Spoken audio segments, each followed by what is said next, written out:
ये इसके बारे में बताइए, गुफा के बारे में।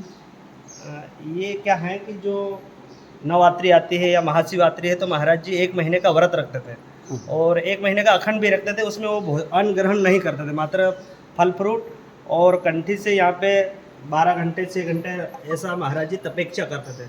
उसी तपस्या के कारण आज जिले में जो भगत समाज है उसका विस्तार हुआ और जो सुख दुख अनेक जो कठिन समस्याएं हैं वो महाराज जी एक शब्द, जैसे अभी आप आए तो ये ऐसा है, वो किसी को पानी पिला देते तो उनकी बीमारी या समस्या खत्म हो जाती थी। अच्छा। महाराज जी की इतनी बड़ी तपस्या थी, उसी का आज उनके दोनों पुत्र उस काम को आगे बढ़ा रहे हैं, प्रेम सिंह जी और कमल सिंह महाराज।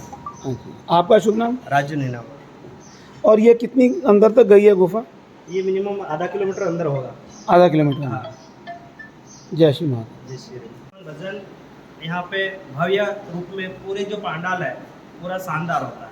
प्रत्येक अमावस को 12 1 वर्ष की 12 अमावस आती है, 12 अमावस में ही महाराज जी ऐसे पूरा संचालन करते हैं। जय महाराज। महाराज जी का पूरा नाम क्या था? परम पूजनीय संत श्री चौहा खूम सिंह जी महाराज। खूम सिंह जी महाराज। जी जी। प्रेम सिंह है, मैं स्वर्गीय संत श्री खूम सिंह जी महाराज का बेटा हूँ और आज उनके जो द्वारा किए गए कार्यों को हम आगे बढ़ा रहे हैं। तो यहाँ पे ये महाराज ने कब से काम शुरू किया था यहाँ पे? इन्होंने 70 के दशक से, लगभग 60-70 के दशक से झाबुआ में सनातन धर्म का प्रचार शुरू किया था इन्होंने। तो धीरे धीरे समाज में बहुत सारी कुरीतियाँ थी, हिंसक प्रवृत्तियाँ भी बहुत सारी थी यहाँ पे, लड़ाई झगड़े दहेज दारू, वो सारे कुरीतियाँ इन्होंने ख़त्म करी। मैक्सिमम समाज को सुधार किया, दहेज दापा प्रथा उसको बंद करवाया, नॉनवेज त्याग करवाया। उसके बाद में उनको अपनी आस्था भगवान से जोड़ा और भक्ति एक नाम दिया, भक्ति करना, भगवान की भक्ति करना। और जी हाँ जी। तो धीरे धीरे उस समय कुरीतियों के ऊपर इन्होंने प्रहार किया, रोका, बंद करवाया, तो काफ़ी विरोध हुआ इनका कि इन जनरली करते ही हैं। तो पर धीरे धीरे आज पूरा जिला, आसपास के ज़िले जो हैं वो भी उनके बताए उस समय के जो आदर्श स्थापित हुए थे उनको फॉलो करना शुरू कर दिया। और आज हज़ारों की संख्या में ज़िले और ज़िले के बाहर रतलाम, इधर अपने भोपाल, रायसेन, इधर अलीराजपुर, बांसवाड़ा तक, दाहोद तक, हर तरफ भक्ति का विस्तार हुआ। प्रतापगढ़ में मेरे देखो। जी जी जी। तो ये एक ही शाखा है वो जो गुरु गोविंद सिंह जी वाली, ये शाखा जय गुरु मानगढ़ वाली जो है ना, वही उन्होंने उस युग में किया था। समाज सुधार, एकत्रीकरण करना, कुरीतियाँ बंद करवाना, ऐसा उन्होंने भी उस समय धूनी, जो ये जो धूनी है गुरु गोविंद सिंह ने इसी के आधार पे विस्तार दिया था भक्ति शाखा में। तो वही परंपरा है। कहीं जैसे झाबुआ में महाराज जी द्वारा शुरू किया गया, दाहोद दाहदा में भी अपने संत है एक बहुत बड़े, उन्होंने भी वो काम किया। ऐसे हर ज़िले में फिर संत खड़े हुए और विस्तार हुआ। और आज जो ट्राइबल समाज है इसको अपनी मूल जड़ों सनातन से जोड़ दिया है एक तरह से। अब तो कोई काट नहीं सकता। कुछ विचारधाराएँ ऐसी जरूर आई जो अलग करने का प्रयास किया, लेकिन वो अब संभव नहीं है उनके लिए, वो सफल नहीं हो पाएंगे, क्योंकि यहाँ अपने हिंदुत्व की जड़ें इतनी गहरी है इस ट्राइबल में कि किसी के बस की बात नहीं है इनको हिंदुत्व से अलग करना। बहुत बहुत धन्यवाद। आज हम झाबुआ में आए हैं वीरेंद्र सिंह जी के साथ में, और बहुत ही सिद्ध स्थान है।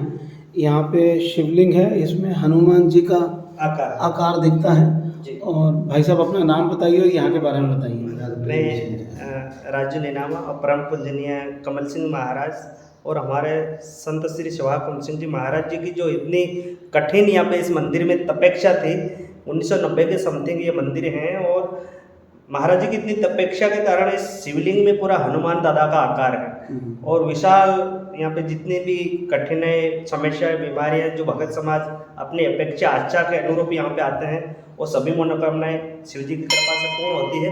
और महाशिवरात्रि में 12 वर्ष के समथिंग, मतलब 12 महीने के अंदर एक विशाल यहाँ पे धर्म सभा होती है और सभी भगत समाज इस मंदिर का सौभाग्य प्राप्त करते हैं। जय श्री महाकाल। जय जय श्री जय। प्रेम सिंह है।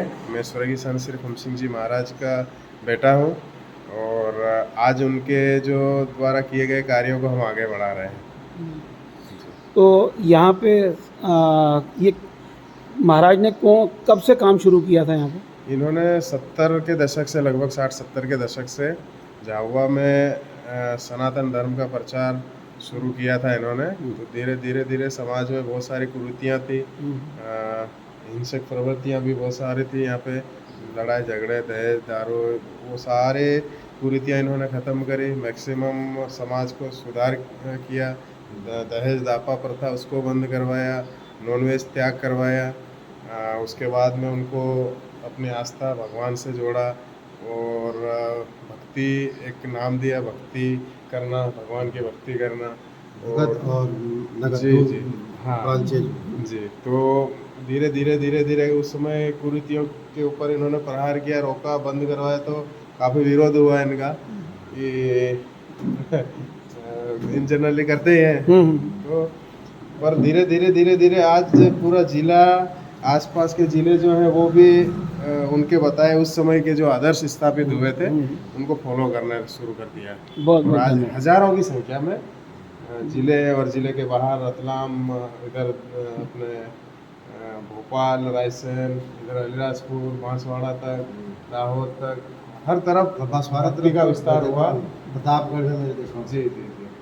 तो ये एक ही शाखा है, वो जो गुरु गोविंद सिंह जी वाली, ये शाखा जय गुरु मानगढ़ वाली जो है ना, वही उन्होंने उस युग में किया था। समाज सुधार, एकत्रीकरण करना, कुरीतियाँ बंद करवाना, ऐसा उन्होंने भी उस समय ढूंढी। जो ये जो ढूंढी है, गुरु गोविंद सिंह ने इसी के आधार पे विस्तार दिया था भक्ति शाखा में।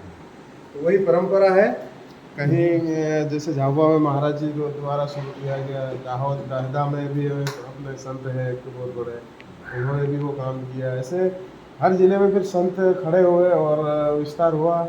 और आज जो ट्राइबल समाज है इसको अपनी मूल जड़ों सनातन से जोड़ दिया है एक तरह से। अब तो कोई काट नहीं सकता। कुछ विचारधाराएँ ऐसी जरूर आई जो अलग करने का प्रयास किया, लेकिन वो अब संभव नहीं है उनके लिए, वो सफल नहीं हो पाएंगे। क्योंकि यहाँ अपने हिंदुत्व की जड़ें इतनी गहरी है इस ट्राइबल में कि किसी के बस की बात नहीं है इनको हिंदुत्व से अलग करना। बहुत बहुत धन्यवाद।